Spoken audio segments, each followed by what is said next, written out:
built up a type of society in which their needs are coming from petrol energy. To produce what they need today is all coming from this petrol energy. Prabhupada, yes, yes. Bhagavan, which they are importing basically from Saudi Arabian countries. Prabhupada, yes. Bhagavan. Now recently in the last war in the Middle East, Saudi Arabians raised the price of the oil over double now. I think as a pressure to the Western countries to do things in their favor. Now they realize that the market for oil is in such great demand that they don't have to lower the price after the war, but they are going to keep the price. And actually the price is still increasing, so this is causing inflation. Prabhupada. So this problem will be solved as soon as we are localized. Petrol is required for transport, but if you are localized, there is no question of transport. You don't require petrol. Suppose in New Vrindavan, we stay, we don't go anywhere. Then where is the need of petrol? Bhagavan. Petrol they also use for heating and electricity. Prabhupada. No heating. Heating can be done by wood, by nature. Dhananjay. I remember, Srila Prabhupada, you were saying that all we require is some oxen, and the oxen can carry.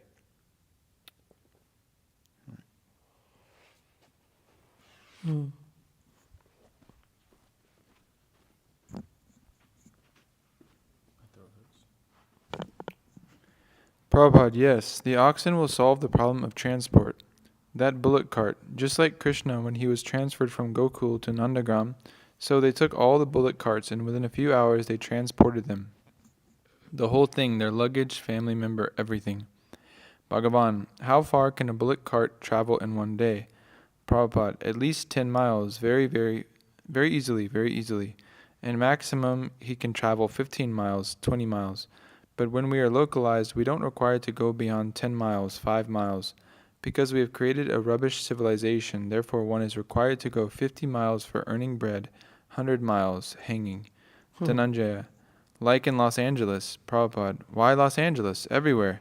In New York, they are coming from 100 miles, from the other side of the island. First ferry steamer, then bus, then so on, so on. 3 hours, 4 hours they spend for transport. Satsvarup, is this an ideal solution or a practical one? Prabhupada, this is practical. Satsvarup, because sometimes we say that actually we cannot change the course of the Prabhupada. No, our society will be ideal by practical application. Satsvarup, if we stopped all the transportation industry, there would be huge unemployment. It would be a great Prabhupada. No, we are not going to stop employment. We live like this. You see, if you like, you live like us. Bhagavan, example. Prabhupada, example. Satsvarup. One thing I was thinking was, if in a village there's only in Vedic culture you have 4 Varnas. So you have Brahmā, Kshatriya, Vaishya, Shudra. And who is mainly involved in transportation? It's the Kshatriya and the Vaishya. The Kshatriya has to go around his kingdom. And he has to go around fast. He's also, military. So there's speed required, so horses. Hunting, so horses. And the Vaishyas, they transport, because they transport goods and things like that from the field to the village and like this. And the harvest is all put on the ox cart and then like that. And so but otherwise, if you see, most people, which is majority of the population, which is Shudras, and the Brahmanas, the main transportations are walking. Brahmanas, they don't have to travel very far for what they're doing. It's their houses generally, traditionally, the Brahmanas, they have agraharam. The agraharam is just a community of Brahmanas that live right around the temple. And so They may go to the river to bathe, as you see in Chaitanya Mahaprabhu's pastimes. They go to the Ganga and bathe. They come back. They go around like, begging or teaching or whatever, but it's very much within the village, and the village, you can just walk around. I mean, it's not impossible to walk around. I mean, even if you have whatever, you walk around this neighborhood, it doesn't take too long. You can walk several streets within the span of whatever, 15-20 minutes. You can go good distance walking. So that's what Brahmanas do. And the Kshatriyas, they're going to the field, and the fields aren't expected to be very far away. What is it? I don't know what's the distance of, if you even the properties we visited today. Some of those properties, like this woman, she took us from the back and front. She took us through this 1,000-acre property, which is also for sale, which unfortunately we can't afford. But it's neighboring this. It's all by the same owner. They're selling a total of 1,300 acres, 1,352 acres, 40 minutes south of Athens, and an hour east of Atlanta. Really good location. And they actually have a good price for those things, but it's just way, at least 1,000 acres is completely unaffordable. But how many miles do you think that, she would have driven us today in that ATV? Maybe 3 miles? 3 miles? 3 miles maybe? 2 to 3. And we covered more than just the 147 acres that we were looking at. She took us to the other property. So, we covered about 200, 300 acres approximately within, 2-3 miles. So, that's a lot. I was talking to this devotee up in Canada, and he was telling me that 1 acre of properly grown wheat, it could produce I can't remember, he said 1 ton or 2.5 tons of wheat is how much you can produce just from 1 acre of growing wheat. It's a lot. How many bags of atta did we go through, and how long did it take? You don't remember even how many bags? Because each bag is probably about 20 pounds. Anyways, a ton, how much is a ton? 2,000 pounds. Ton is 2,000 pounds. How many pounds of wheat do we have? How much do you use for sourdough bread? We use 2,000 grams. So 2,000 grams, and you have to convert that to ounces, then to pounds. But anyways, it's minuscule. This is the point. Huh? 500 bags. 500 bags Approximately. of? 20 pounds? 20 bags. Because 1 ton is 1,000 kgs. Yeah, a ton is 1,000 kilograms. So 2 kgs means Huh? 2 kgs means 500. If you're using 2 kilograms. 2 kilograms for, 2,000 grams is 2 kilograms. Yeah. 500. So 500. So 1 ton is 500. 500 days of bread. And if 1 acre is going to give you 2.5 tons, you could just imagine. It's just what earth can actually give. And so the farmer doesn't have to go very far if he's producing, especially for the village and just for local. If you're doing commercial, then what? It's nothing. It's 1 ton, 2.5 tons is, won't make that much money, and it's not that much. But if you're going to produce for own usage, it's a lot. And if you're going to sell a little locally just to people who come or whatever, it's a lot. So the farmer also, he can easily go with an ox cart and get around. And so it's actually not that, it's not impossible. That's kind of just trying to show some math here. Because sometimes we also we think, I don't know, what is this? Prabhupada is saying you can go 10 miles, easily 10 miles. What is 10 miles? If you have 10 miles worth of property, you have acres and acres of land. Like a lot of land. So that's a lot. I was there in the Buddha mission. Prabhupada wanted each farm to be 10 miles apart from each other. Something like that. 10 miles apart? Yeah, something like that. They should Means each village. each village. Uh-huh. 10 miles apart from each Yeah, so that they can trade within 10 miles and then you can trade within one village and another village. But it's possible. You just imagine what you could do with 1,300, such fertile soil out there. It's just soil. I mean, people are doing farming and growing corn and all kinds of other things. I can't. I'm not so good at identifying crops. I'm such a, idiot. I just can't. I don't know anything about farming.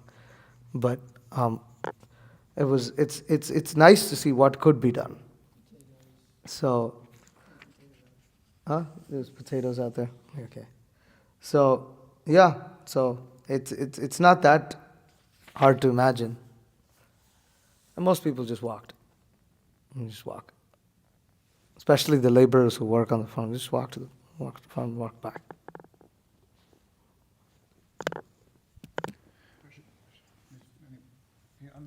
How much was that property? Which one? The 1,000 acres? 15 million. Yes, sir. All we are qualified is to put that number on a blackboard and look at it. You can write it down, 15 million, that's our qualification, finished. We can't put a dollar sign in front of it, and that much we have qualification. It's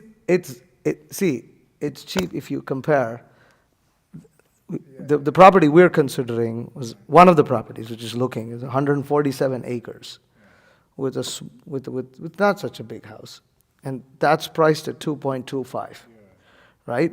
This is 1,000 acres, so actually that 1,000 acres is cheap, and it has a 13,000 square feet house. What's the 30? This building is 30,000 square feet.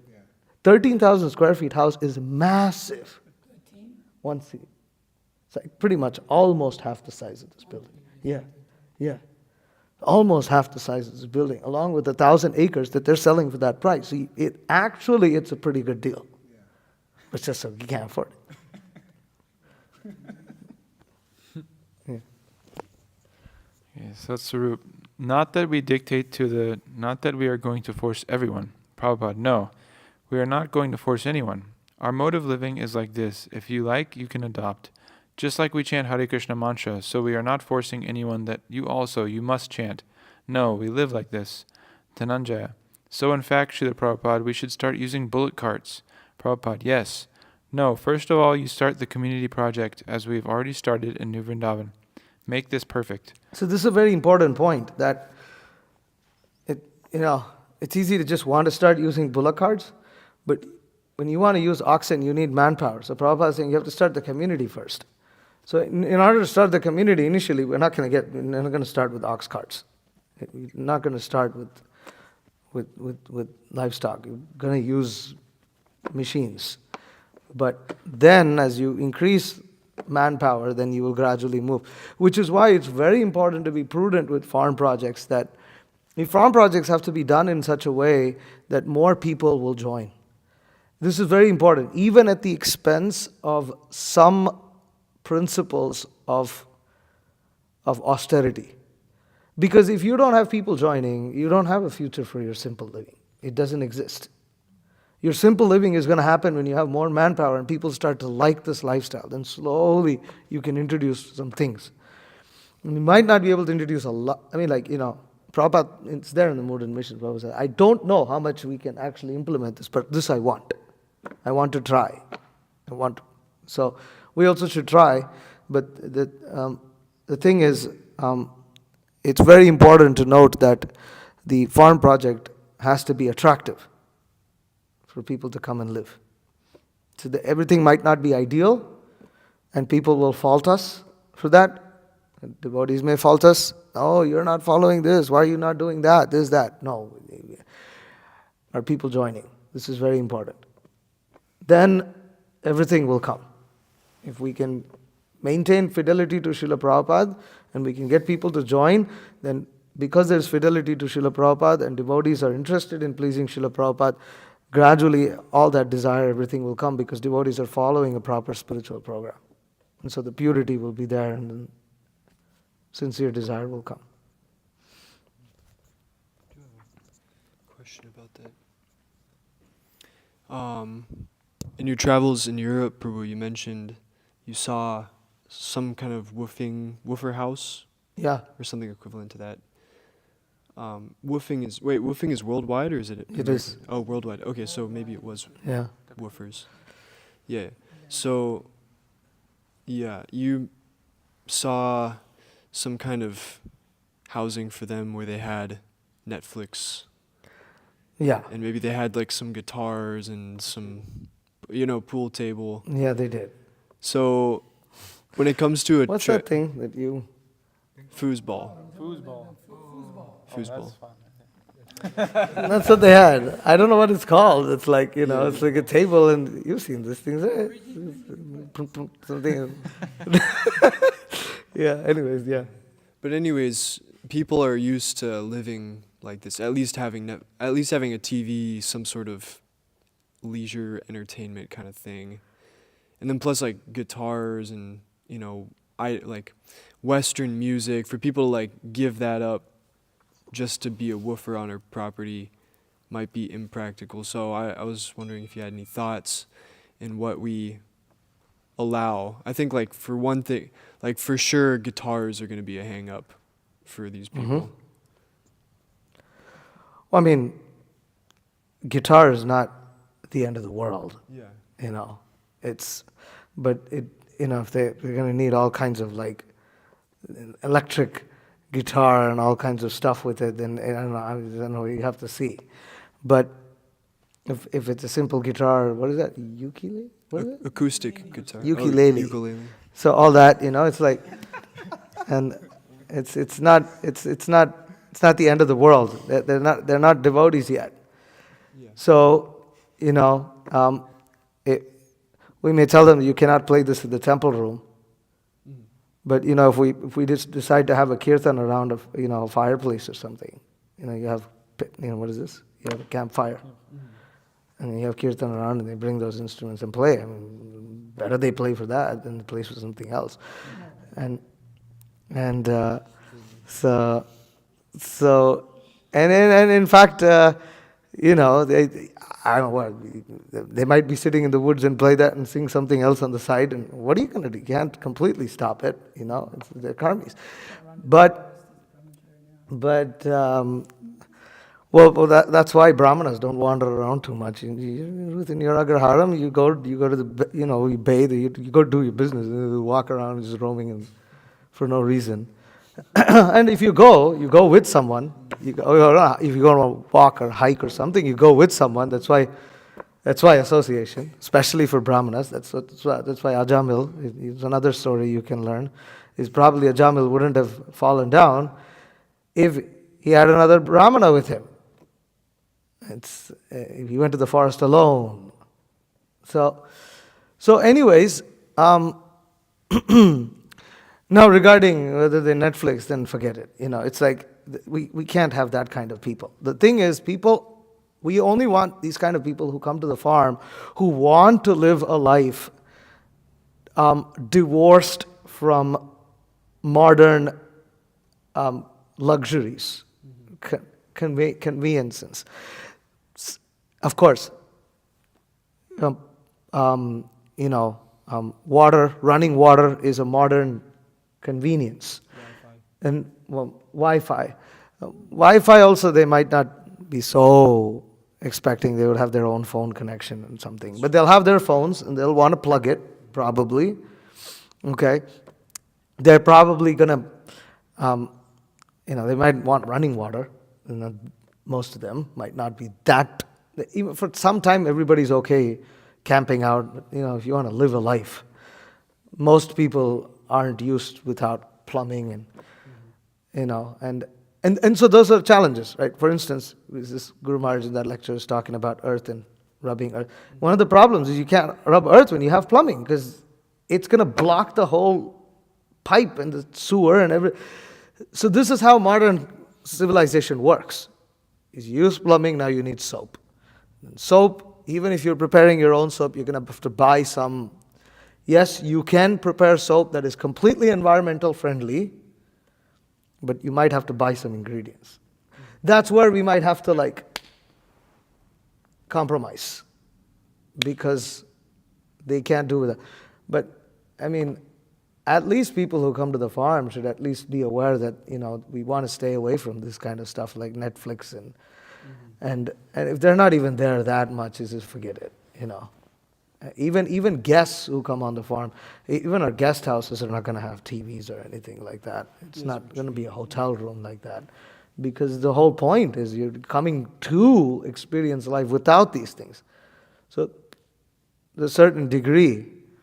In fact, but you'll be surprised actually. Woofers are quite willing to do a lot of things. I heard Chandan's telling me that in New Govardhan, in Australia, they make the woofers. There's about some 50 at any given time, 40, 50 woofers at any given time, and they make them stay in tents. Woofers just come with their tents. They come with their tents and stay outside. They don't even get a proper place to stay. And if they want a proper place to stay, they have to get into their, what the program is, some halfway house. No, if the woofers take up some Take the mic. more,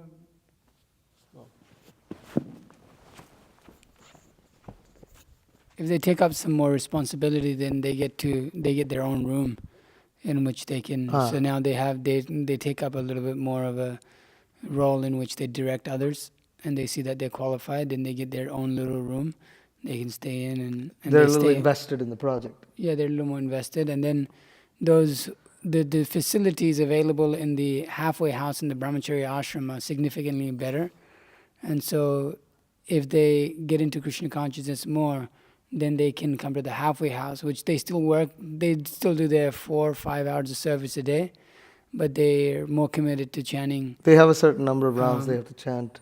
Yeah, in the beginning they can just chant however many, and then 4 is their requirement. They get up for Mangalarti a few times a week, go attend the morning program, and so they gradually work them like that. So that seems to be attractive, that generally even the devotees that are living out, where the woofers are living and where the devotees are living are significantly different, that there is a higher standard for the devotees in terms of It's more living. comfortable. More comfortable. They maybe not TVs and all that, but just the facilities are better. And they were saying that Shrutanath Prabhu, who I was talking to, he was saying that that it is visibly noticeable, the difference between the woofering area and the devotee area.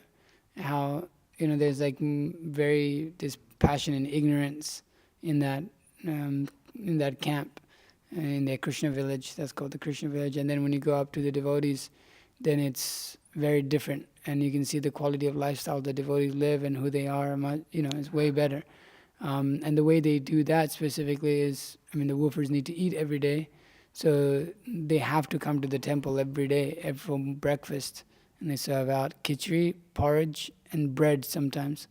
And the woofers come up every day, and then there's devotees designated to actually speak to woofers. I remember being there. Spend time with them. Yeah, I remember being there, and it was really nice. They all come up, they're all open, they all like to sit and talk with the devotees, and they have their own little groups too, but it's really creates a nice atmosphere. They said at any given time, there's no less than 150 people that are not devotees. Yes. At the farm, at any given time. Volunteers, guests, everything Volunteers, together. guests, and then they max out at 200 or something like that during more peak seasons, and so you can feel it's a more lively atmosphere. There's a constant rotation with the woofers. There's new people coming in. They have guest houses and lodges. They have a yoga village, but there is a lively atmosphere there. I've been there, and it's quite nice. You go there and I want to move here. It's got that. And also Jatindra Prabhu, who is the temple president there, has made it a very particular point to not. One thing about Gold Coast where they're at is that there's not so many Indians there, but really gear it towards Westerners. And so all the devotees staying on the farm are Western devotees. And there's very few Indian devotees, and it mostly attracts Westerners to come. And they're making a few devotees a year out of that. So it's a very promising program. When I had a call and talked to him and to this devotee, it's amazing that a lot of the Grihastha devotees that are living on that property, seems like they do full-time service, but also somehow maintain themselves by working on the side somehow, which I was kind of shocked at. I was like, how are you doing that? This devotee, Shratanath Prabhu, he has a full-time job, does something online or something, but he maintains 30 cows. Cow, it's possible. So With and cow well, care, that's it's just possible. him. But then there's the other devotee, Krishna Ghanaprabhu. He has some full-time job, and he does all the halfway house. Him and his wife maintain the whole halfway house for the whole year. They do a 3-month program with the woofers. So there's a few devotees like that. It seems that's how they run.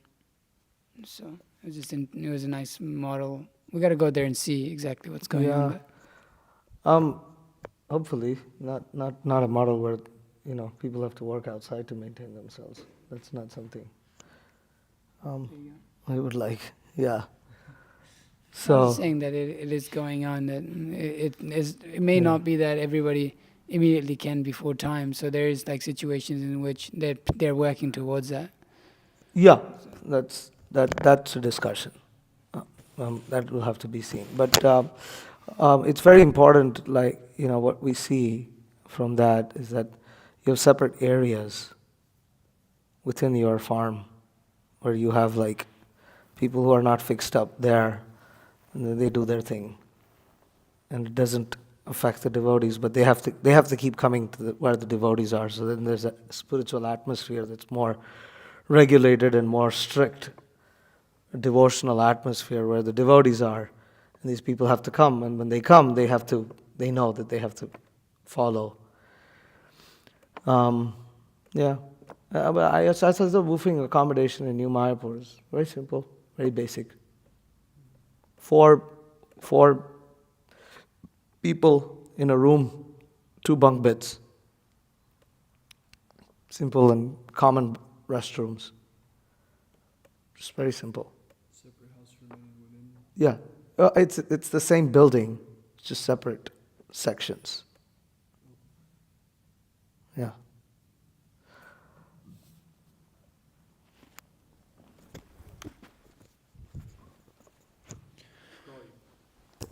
Allow couples to move in.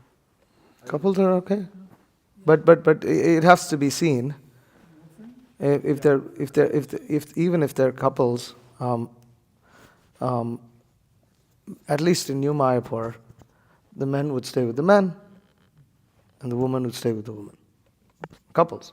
That's how accommodation is. We don't have accommodation where you can stay together. It's just not there. But I mean, they can associate with each other, but their living quarters are going to be separate.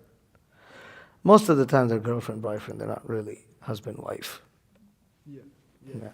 So. What if they are married then? Huh? What if they are married? Even if they're married, that's what it is. Bring an RV or something. Hmm? And they say, I want to bring my RV. Again, whether we allow RVs and what, and this is all. There's a lot that would have to be seen. We have to be careful. Well, the nice thing is, we can see what these other places are doing. Like we can ask New Govardhan, do you have people like using RVs in Australia? It's not as much as a culture. So then it's something that we have to see. Are we going to allow it? And the RV has to get hooked up. You know. So. There's different places with different levels for the woofers, different levels of standards. So the reason there's 50 woofers at New Govardhan is that they don't really have a very strict standards in terms of their association and all of these things. Basically, all the men, women, they all pretty much live in the same compound, and they don't regulate it much, and they openly, so what happened, because they've had really bad history with that. Devotees have gone down there, become influenced, and then the women and the devotee men. In New Govardhan is where they seem to have had. In New Mayapur they haven't had.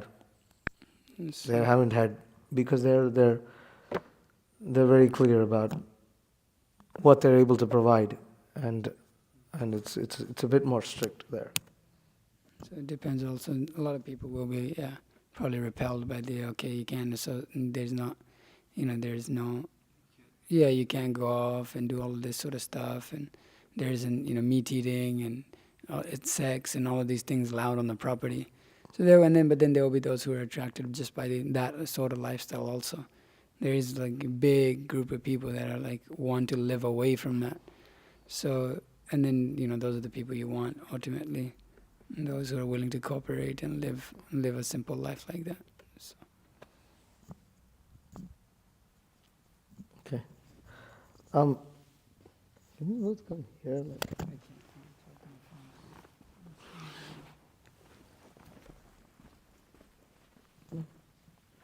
Whatever.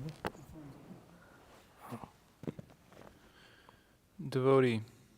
There was a big meeting of scientists in Stockholm, Sweden, and they talked that if humanity don't begin to live in a localized way, like you say, in 50 years there will be no more source of production. Prabhupada, that is rascaldom. We can produce from anywhere foodstuff. Bhagavan, what about the question of using petrol for heat? Another import, there's 3 uses of petrol, or 4. One is the transportation, one is heat, another is electricity, and a fourth is they use it to manufacture so many products. So what if someone asks? No, you go on products with your product. You have created problem. You go on with your problem. But we live like this. If you like, you can adopt. Bhagavan, what is our solution to heat? Wood. Oh, what is our solution to heat? Wood? Prabhupada, heat. Heat? Yes, wood. Sufficient. Dhananjay. But they're saying that they used all the wood for paper, so there's no more wood. Prabhupada, no, paper you can make from grass, from cotton, so many other fibers. You don't require wood. You grow grass sufficient quantity and you make paper. Why should you publish so many rubbish literatures, just like you were telling the Times of India, the newspaper, Sound of Cars? This is the difficulty, walking on the street. Therefore, I wanted to go to the park. This is disturbance. So paper, if we don't produce unnecessary paper, there is no scarcity. From grass, you can produce grass, huge quantity of grass. You will get paper. Cotton also, first-class paper. In India also, the rejected paper. From rejected paper, you can get another paper also. This is spoken before widespread paper recycling in industrialized countries. But they throw it away in your country. Collect this rejected paper and again put it into paper. And why should you publish all rubbish literature? Simply publish Bhagavat and Bhagavad Gita, that's all. What is the use of this newspaper? Nonsense newspaper, huge quantity. So everything will be nice provided you become ideal. Live in community, produce your own food. Even you can produce your own paper. You don't require printing of so many books. If there is one book, others can imitate or copy. There is no need of printing. Formerly, they used to do that. Wow. Okay. I think we'll stop there because I do want to read also from Gomata book. But any questions or any comments? Yes, Prabhu.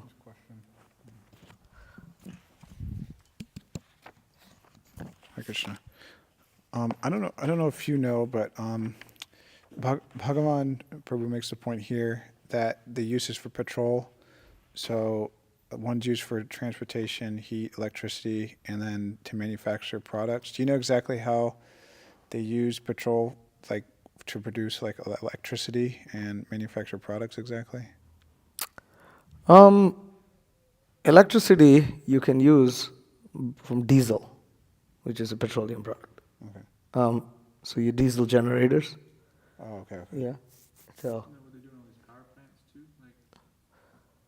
Not direct oil. They use coal or Um, nowadays it's mostly gas powered, natural gas is what they use in power plants. It's more environmentally friendly than coal, but you have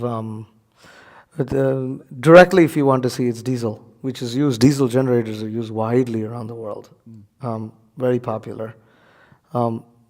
And many houses, actually, even the properties that we're looking at, they advertise there's a backup diesel generator on the property to produce power in case there's a power outage. So diesel is used for power. What else did you ask? Products, practically everything is petrol. This is petroleum product. Yeah. Because polyester, Yeah. it's a petroleum product, which is everywhere. In this room, you will find so much. Okay. In this room, the covers for the mridanga, that mat, plastic mat, this carpet, everything, the plastic on the TV and so many stuff that's produced in that TV, all the plastic is all petroleum product. And so, so much. So those water bottles over there, PET, PET bottles. It's all, ultimately, it's derivatives of derivatives of derivatives. And also the energy to produce those products also comes from the oil industry.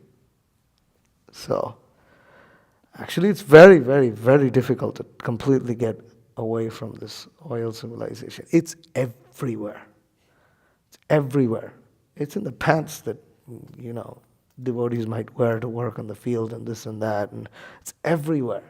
It's very hard to get away from it because these products are very cheap, and when you want to do natural stuff, it's actually very expensive.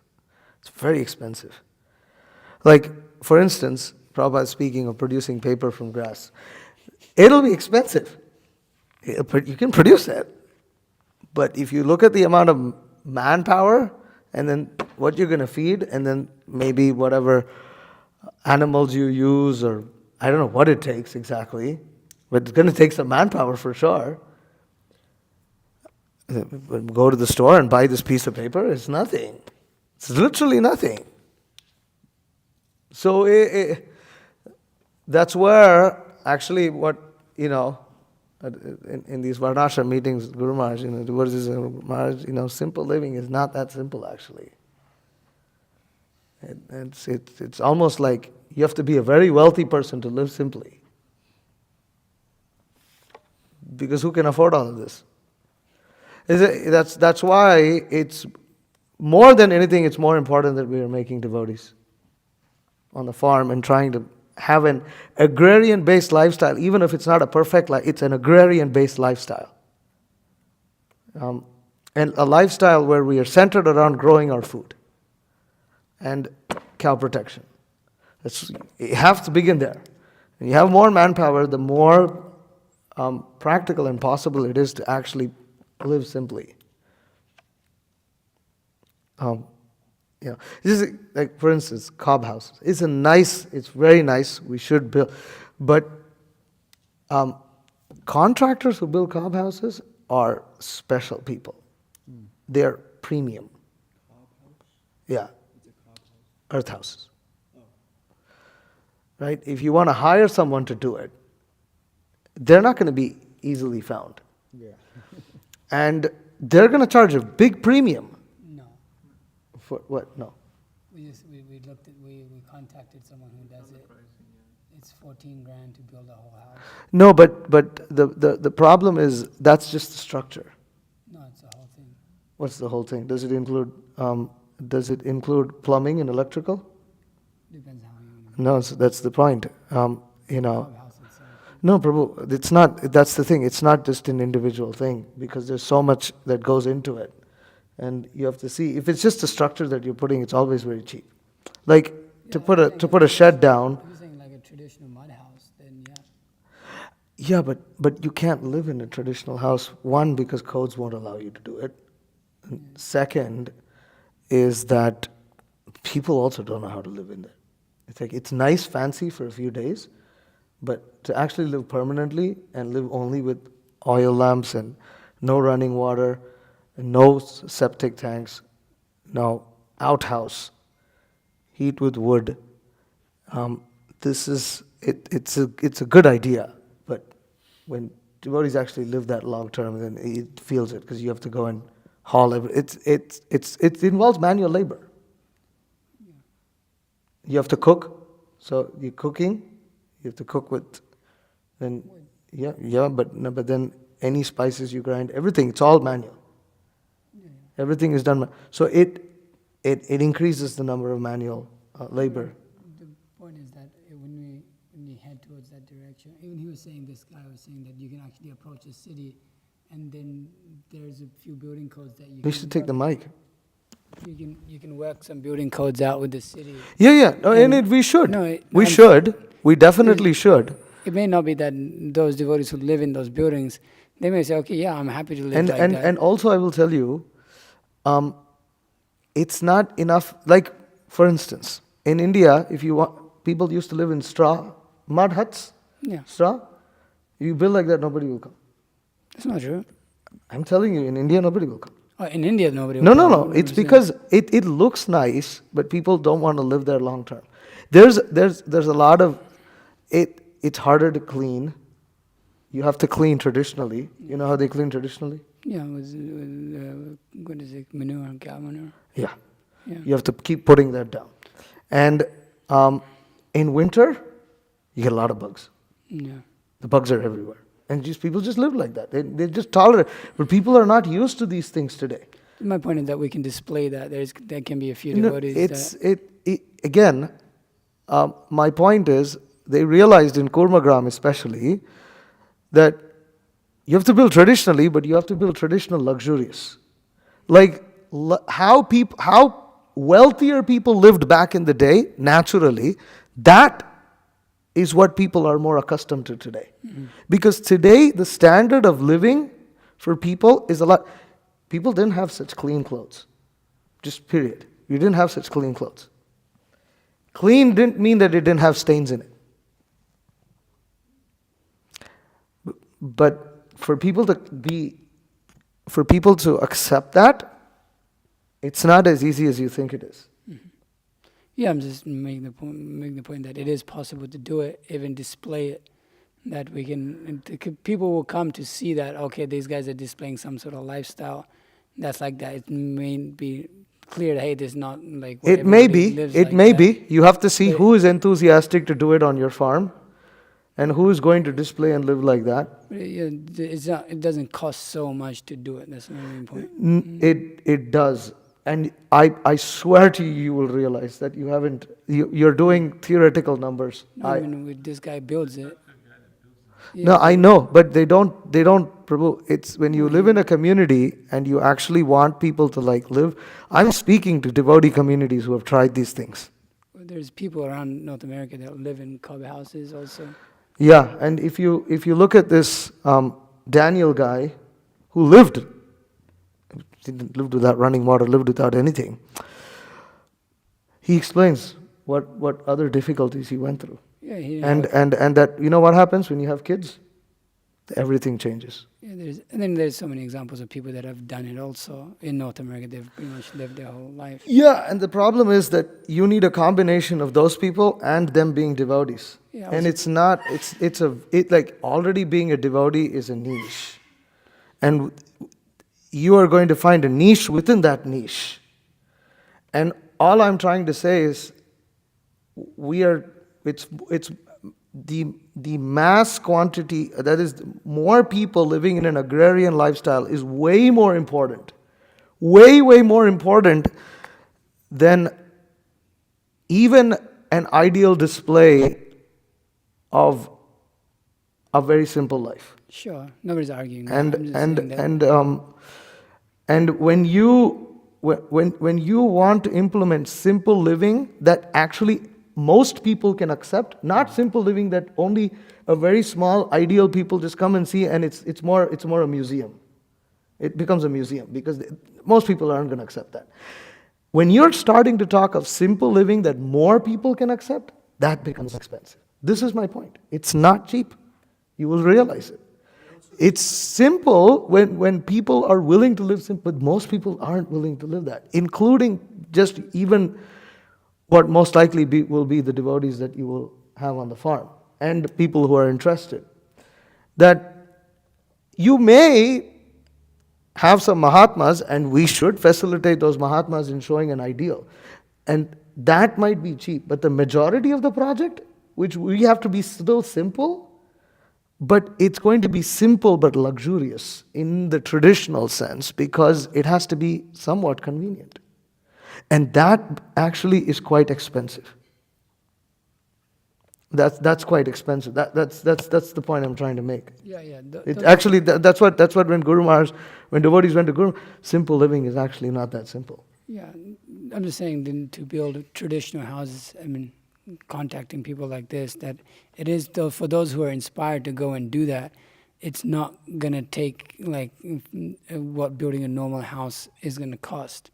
That those who are willing to live very simple like that, and those who really want to display it like that, it is possible without. It's a very small minority that when we're talking about numbers and finances and budgets and things like that, it's actually it doesn't count much as a factor. That's the point I'm trying to make, because your majority is on the other side.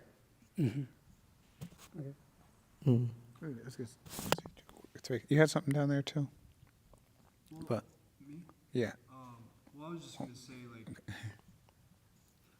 Vishnu was saying is certainly correct. How the vast majority of people are not ready for that, and so the major consideration is to facilitate a little more luxury. Simple, traditional, but more luxurious. Yeah. You have to have really good wood flooring, for instance, Yeah. which is natural.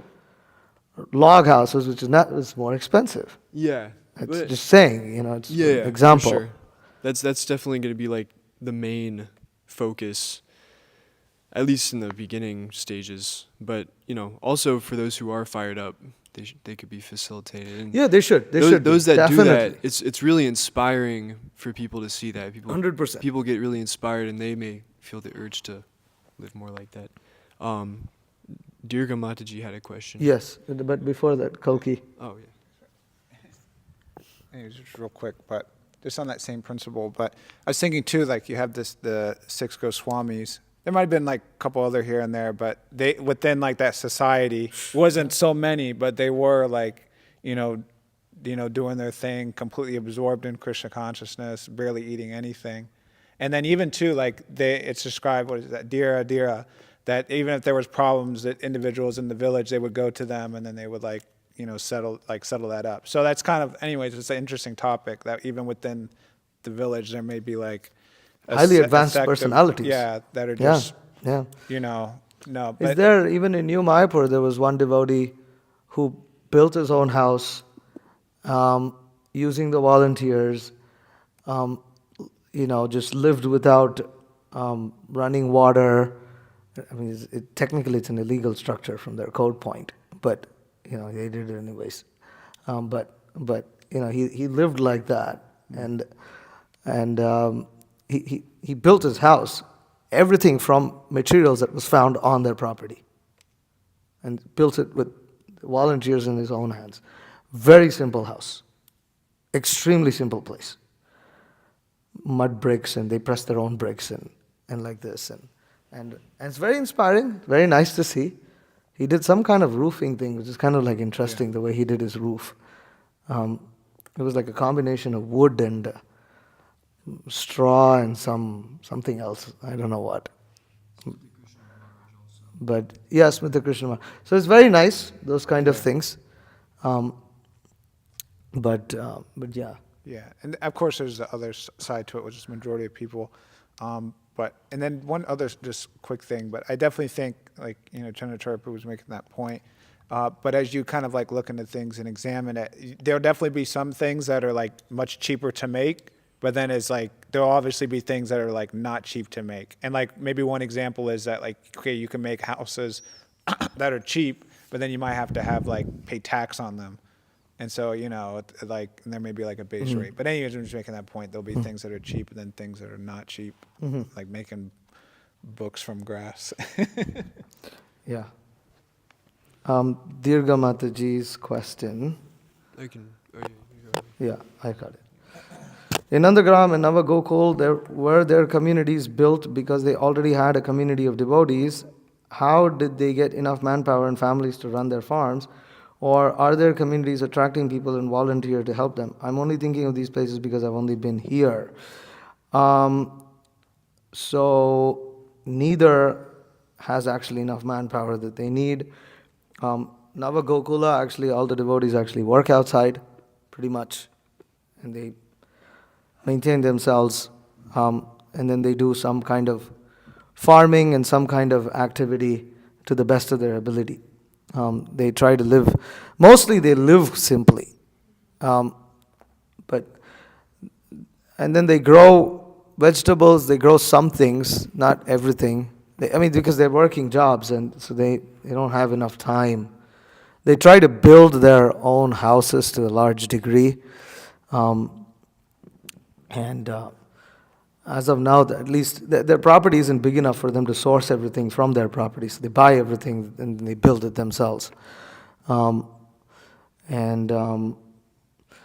they at least for building, now they're trying to build without a machine, but practically all the houses that they renovated, they did with they had a big shop with all kinds of equipment. Even they know how to make their own windows.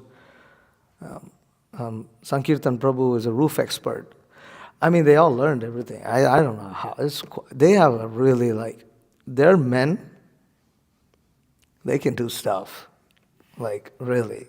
It's very capable individuals, and and the Mataji is also quite capable, and so that's and so they didn't. How did they get enough manpower? Mostly it was already devotees, and Nandagram also. Already existing devotees came. Nandagram, because most of the devotees are educated, they have a huge problem with agriculture and being unable to inspire their own devotees to engage in agricultural activities. So mostly they hire laborers to help them with that. Is it because they're educated? Yeah, they come from, sophisticated jobs and backgrounds. They don't have that problem in Kurmagram because devotees are from more simpler backgrounds. And so they're willing to engage in farming. And but they just have so much preaching going on that more than half of their grahasthas is just engaged in preaching and taking care of guests that come. And then the others are engaged in farming. And are there communities attracting people and volunteers to help them? Actually not. So they're at least Nandagram and Navagokulas, they're mostly the existing devotees. Navagokula is gathering sometimes some devotees. Now that they've started their own little Gurukul kind of school, there's more interest from other devotees around Europe. But they aren't really making so many devotees. Neither of the projects. Kurmagram, you can say, is making devotees more than the other ones. Okay, it's 7:29. I don't think I'm going to be able to read this. Anything else? No. Yes. Real quick, so you said this devotee made an illegal structure. So what stops us from can authorities come on our land and inspect See, it? I think all this is something that you got to locally figure out. I don't want to say things on record, but it's we try to be law abiding. Let's put it like that. But once you're in an area, you know what gets a pass and what doesn't. And so that's also kind of like, you have to see. It's very local, dependent. Here, you cut down a tree without the knowledge. You might be able to get away with one tree if you have a lot of trees. But if I wanted to get rid of all the trees in our backyard, and I did that without the knowledge of the county, I didn't get permission, we're going to get screwed big time. But you have 147 acres. Well, first off, out in unincorporated territory, you can clear land if you want to. But just giving an example, if you had to seek permission there, but you have like 50 acres of land and forest, and you clear for, several trees in between, it's hard for people to notice that. It's hard, it's like. So it has to be seen depending on the property we get and what the local place is, and yeah.